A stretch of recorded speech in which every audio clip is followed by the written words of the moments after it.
Bonjour ou bonsoir à tous et bienvenue sur la chaîne Histoire de la Bible. J'espère que vous allez bien. Moi ça va super bien car nous nous retrouvons pour une nouvelle vidéo sur la chaîne. Nouvelle vidéo qui suit les autres vidéos de reprise sur la chaîne depuis 2023. J'espère que vous étiez là pour les premières vidéos qui ont été reprises sur cette chaîne. Si ce n'est pas le cas, je vous invite à aller les voir juste là-haut. Et aujourd'hui, nous allons reprendre, ou plutôt même terminer, une série de vidéos qu'on avait entrepris sur un livre en particulier, l'Adventisme du septième jour, réfutation de ses enseignements à la lumière de la Bible. Et on était sur le sujet particulier de l'observation du sabbat. Vous vous souvenez, ce livre de cet auteur essaie de discréditer les enseignements de l'Église adventiste et on était sur la partie du sabbat où il essaie de discréditer l'observation du sabbat en 7 thèses. On en a vu 5, dont voici la dernière vidéo. Et nous allons voir dans cette vidéo les 2 dernières thèses qui nous restent, à savoir la 6e et la 7e. Et on va commencer tout de suite par la 6e et avant-dernière thèse. Il dit que l'observance ou l'observation simultanée et universelle du sabbat que demandent les leaders adventistes, entre autres Madame White et Uriah Smith, est une chose impossible, sinon absurde. Il commente que pour que toutes les créatures de Dieu, hommes et anges, observent ensemble la même portion de temps, il faudrait que toutes habitent sur la terre et sous la même longitude. Alors je pense que c'est mal comprendre l'observation du sabbat, car ni la Bible, ni les leaders adventistes, car c'est lui-même qui cite que les leaders adventistes demandent cela, ne demandent une observation du sabbat qui soit simultanée, car cela est impossible. On est à des longitudes effectivement différentes, on est à des endroits sur la terre différents, et comme on parle du sabbat en fonction d'un jour et de l'autre, on sait que par exemple, si on est aux États-Unis, on sera peut-être pas, et sûrement pas le même moment qu'en Chine, qu'en France, etc. Donc, jamais les leaders adventistes n'ont demandé une observation simultanée du sabbat. Cela est impossible, cela est effectivement absurde, mais cela n'a jamais été demandé ni par les leaders, ni par la Bible. Non, pas du tout, c'est mal comprendre l'observation du sabbat. Pour comprendre le sabbat, il faut comprendre le récit des origines. Il faut comprendre Genèse 1 et Genèse 2. Le sabbat ne dépend jamais, et ça c'est depuis la nuit des temps, des astres.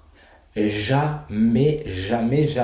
Alors c'est vrai qu'on parle facilement au coucher du soleil jusqu'à l'autre coucher du soleil, quand on parle de l'observation du sabbat. Mais ça c'est une question de simplicité. Je vais me faire comprendre. Lors de la création, en Genèse 1, vous voyez bien que les astres, le soleil, la lune, les étoiles, n'ont pas été créés le premier jour. Ils ont été créés uniquement le 4e jour. Pourtant, à la fin du premier jour, on nous dit bien, il y eut un soir, il y eut un matin, ce fut le premier jour. Et pourtant, il n'y avait pas d'astres. Le Seigneur dit bien que les astres sont là pour présider au jour, pour présider à la nuit. C'est comme des repères. Mais ce ne sont pas eux qui définissent un soir et un matin.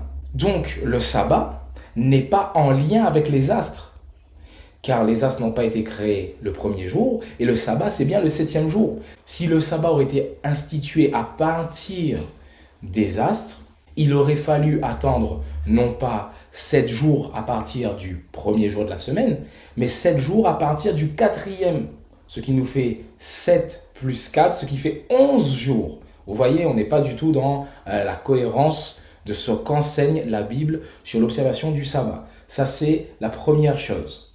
De plus, l'auteur va parler des endroits où, pendant les mois de l'hiver, le soleil n'est pas visible.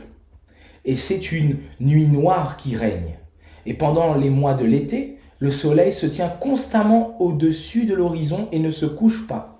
Est-il possible que la population norvégienne de cette ville et tous ceux qui, comme elle, habitent les régions voisines du pôle Nord, où le soleil ne se couche que tous les 6 mois, observent le sabbat? Est-il possible que ces humains observent le sabbat? Est-ce que la Bible appelle le sabbat? Il répond absolument non. Moi, je réponds absolument oui. Pourquoi? Parce que ces gens, bien qu'il n'y ait pas ce coucher de soleil, ou parfois il n'y ait pas ce lever de soleil, car ils sont à des endroits de la terre où ça fonctionne comme ça, c'est comme ça. Est-ce que ces personnes-là ne savent pas quel jour ils sont? Bien sûr que si. Ils savent quel jour ils sont. Donc s'ils peuvent savoir quel jour ils sont, ils peuvent savoir quand est le sabbat. Tout simplement. Il faut bien comprendre que le sabbat n'est pas réglé en fonction des astres. Genèse 1 est clair sur cette question. Et il faut que quand on parle du sabbat, que nous soyons aussi clairs sur cette question. Maintenant, parlant de l'observation du dimanche, il va dire ceci. Le cas de l'observation du dimanche diffère, c'est-à-dire il est différent. Nous consacrons du repos au repos et surtout au travail spirituel, c'est-à-dire au service de Dieu, une 7e portion de notre temps, choisissant à l'exemple de l'Église primitive le jour de la résurrection de Jésus-Christ. Mais nous ne sommes pas liés, comme le sont les sabbatistes, par une loi ordonnant l'observation simultanée d'une même portion de temps mesurée sur le cours du soleil. Alors, ici, c'est déjà encore totalement faux, le fait de l'observation simultanée du sabbat. Nous n'enseignons pas ça. Et justement, les différentes communautés adventistes et même les autres qui observent le sabbat dans différentes portions du monde n'observent pas la même portion simultanée. Donc, c'est très mal connaître l'observation du sabbat, encore une fois. Et de plus, il ajoute que l'Église primitive a préféré, a choisi le dimanche. Alors ici, on a aussi quelque chose de totalement erroné. On sait très bien que dans l'histoire de l'Église primitive, déjà les premiers apôtres, ils gardaient le sabbat. Et ils avaient des réunions pendant tous les autres jours de la semaine, et du coup, y compris aussi le dimanche, mais ils gardaient le sabbat, à l'exemple de leur maître Jésus, de notre Seigneur.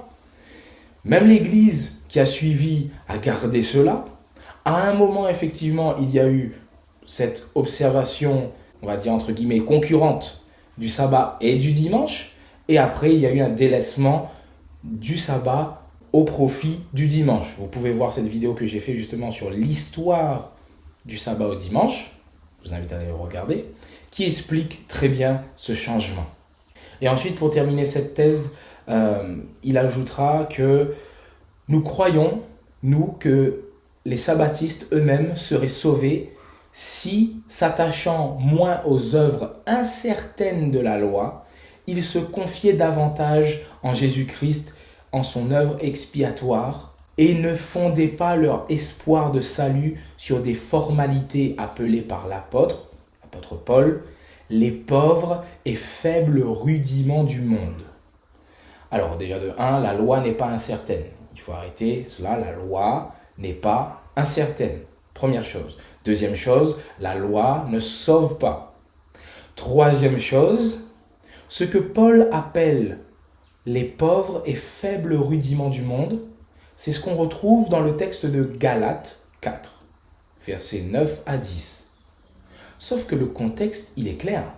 Est-ce que Paul, parlant des pauvres et faibles rudiments du monde, est-ce qu'il parle du sabbat ici? Voyons ensemble.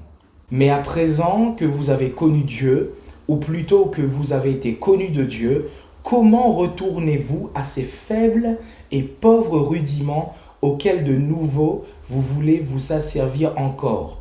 Vous observez les jours, les mois, les temps et les années. Je crains d'avoir inutilement travaillé pour vous. Alors, ici, nous avons déjà vu ce texte-là. À qui Paul parle ici? Est-ce qu'il parle à des juifs qui garderaient le sabbat? Est-ce qu'il parle à des païens qui garderaient le sabbat? Non. Ici, il parle à des personnes qui retournent à quelque chose. Retournent à quoi? Le verset 8 nous dit bien. Verset 8. Autrefois, ne connaissant pas Dieu, vous serviez des dieux qui ne le sont pas de leur nature. Vous serviez des dieux qui ne le sont pas de leur nature. Alors, je ne sais pas si les païens qui servaient des dieux, est-ce qu'ils gardaient le sabbat du 7e jour? Non, je ne pense pas. Ici, Paul parle à des gens qui adoraient des dieux et qui avaient du coup des jours qui étaient dans leur tradition pour leur Dieu. Et Paul parle du fait qu'ils reviennent à ces pauvres rudiments du monde, non pas au sabbat, parce qu'ils n'ont jamais gardé le sabbat avant. Donc ils ne peuvent pas revenir à quelque chose qu'ils ne gardaient pas avant. Vous voyez? Donc il faut faire vraiment très attention. L'apôtre Pierre nous disait bien que certains tordent les Écritures, et particulièrement ceux de l'apôtre Paul, pour leur propre ruine, malheureusement. Maintenant, la 7e et dernière thèse contre l'observation du sabbat que nous dit justement ce livre. Les plus grands hommes de Dieu, les pères de l'Église, les disciples immédiats des apôtres se sont insurgés contre l'observance du sabbat juif, déclarant qu'il a été aboli et que le chrétien n'est pas tenu de le garder. Bon, premièrement, on avait vu pendant toute cette série de vidéos que la Bible, la parole de Dieu, montre l'importance du sabbat. On montre qu'à aucun moment, elle n'abolit le sabbat, et encore plus, elle l'élève, et elle montre même dans le texte de Hébreux 4 que le peuple de Dieu observe le sabbat. Maintenant, ce qui est en plus, qu'il y ait des pères de l'Église qui peuvent avoir des paroles fortes, qui peuvent avoir des paroles qui sont vraies, qui peuvent donner des enseignements intéressants et qui peuvent être vrais, mais qu'il y ait des personnes qui viennent, et qu'on dirait même de l'Église primitive, qui viendraient maintenant dire, alors que la Bible montre l'importance du sabbat, eux ils viennent et ils disent que non, le sabbat est aboli, ce qui est en plus ne nous intéresse pas. Ce qui est en plus n'est pas à prendre en considération dès lors, je dis bien dès lors, que ce qui est en plus vient contredire ce que la Bible appuie et montre clairement. Il y a beaucoup de textes qui montrent que le fait d'être proche des apôtres ou être proche de l'Église primitive montre bien que ce n'est pas une raison que ces personnes-là disaient bien la vérité.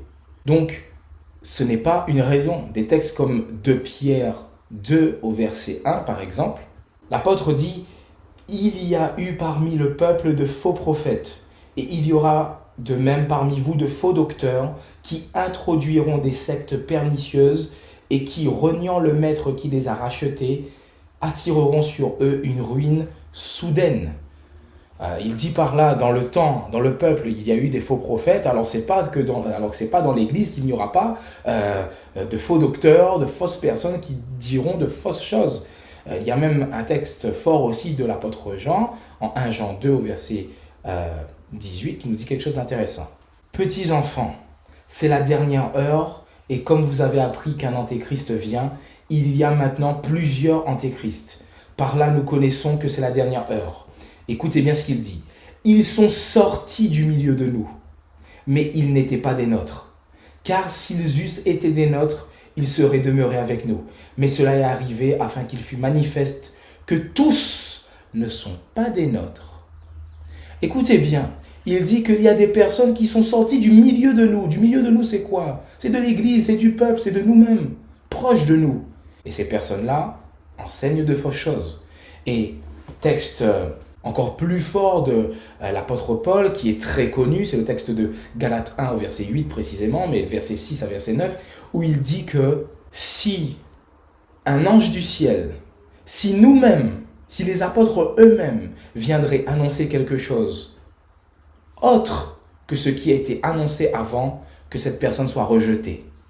Que cette personne soit rejetée. Et pourtant, et Paul s'inclut dedans. Paul dit que si c'est même lui qui viendrait annoncer quelque chose qui est autre que ce qui a déjà été annoncé avant, qu'il soit anathème, qu'il soit rejeté, qu'il soit maudit. Donc vous voyez que être proche des apôtres, être même les apôtres eux-mêmes, ça suffit pas. Ça suffit pas. Ce qui suffit, c'est qu'il y ait de la cohérence par rapport au message qui a été donné avant. Le message qui a été donné avant concernant le sabbat, c'est que le sabbat fait bien partie de la parole de Dieu, fait bien partie de la loi de Dieu, qu'il faut le suivre et que même l'Église doit le suivre, le peuple de Dieu doit le suivre, selon aussi le texte de Hébreux 4, nous l'avons vu. Donc voilà, nous terminons enfin cette série sur ces différentes thèses contre le sabbat et nous voyons que quand nous poussons ces thèses à travers le texte, à travers ce que le texte dit vraiment, nous voyons que le sabbat, nous ne pouvons pas le rejeter. Nous allons pouvoir faire ce que l'on veut. Il faudra tordre le texte pour pouvoir faire ressortir que le sabbat n'a pas d'importance. Là, comme ça, oui, le sabbat n'a pas d'importance si on tord le texte. Mais si on va justement dans le texte et dans ce qu'il dit, on voit que rien ne nous prouve que le sabbat est rejeté. Au contraire, tout nous montre que le sabbat doit être gardé, non pas pour être sauvé, mais tout comme les autres commandements, comme une loi d'amour, parce que nous aimons le Seigneur.